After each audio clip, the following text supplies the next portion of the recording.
نے کہا واتخذوا من مقام ابراہیم مصلی، پھر ہم نے کہا واتخذوا اور بنا ڈالو من مقام ابراہیم، مقام ابراہیم کو۔ مقام ابراہیم کسے کہتے ہیں؟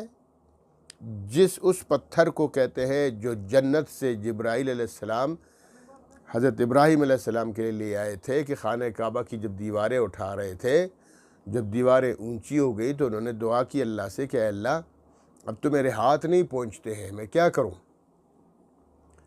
تو اللہ رب العالمین نے بندوبست فرمایا، جنت کا ایک پتھر جبرائیل علیہ السلام کو حکم دیا کہ جا کر ابراہیم خلیل اللہ کو دے دے۔ ابراہیم خلیل اللہ علیہ السلام اس پتھر پر اپنے پاؤں مبارک رکھتے تھے، اور اسماعیل علیہ السلام جو ان کے بیٹے تھے وہ پتھر پکڑاتے تھے، گارا پکڑاتے تھے، اور پھر ابراہیم علیہ السلام پہلے سے پتھر پر کھڑے تھے تو یہ پتھر خود ہی اللہ کے حکم سے معجزانہ طور پر پتھر اٹھ جاتا تھا۔ ابراہیم علیہ السلام دیوار کے اوپر رکھتے تھے گارا اور مٹی لگا کر پتھر پر، پھر پتھر نیچے آتا تھا، پھر دوسرا پتھر۔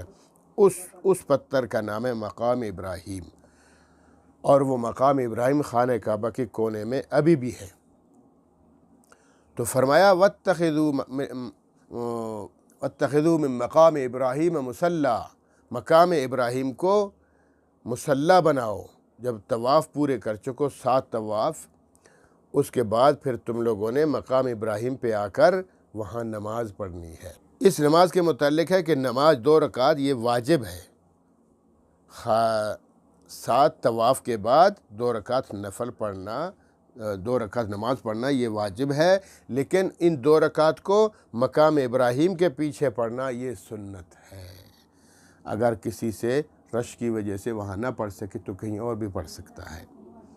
تو اس لیے فرمایا واتخذوا من مقام ابراہیم مصلی، اور بنا ڈالو من مقام ابراہیم، مقام ابراہیم کو مصلی، نماز کی۔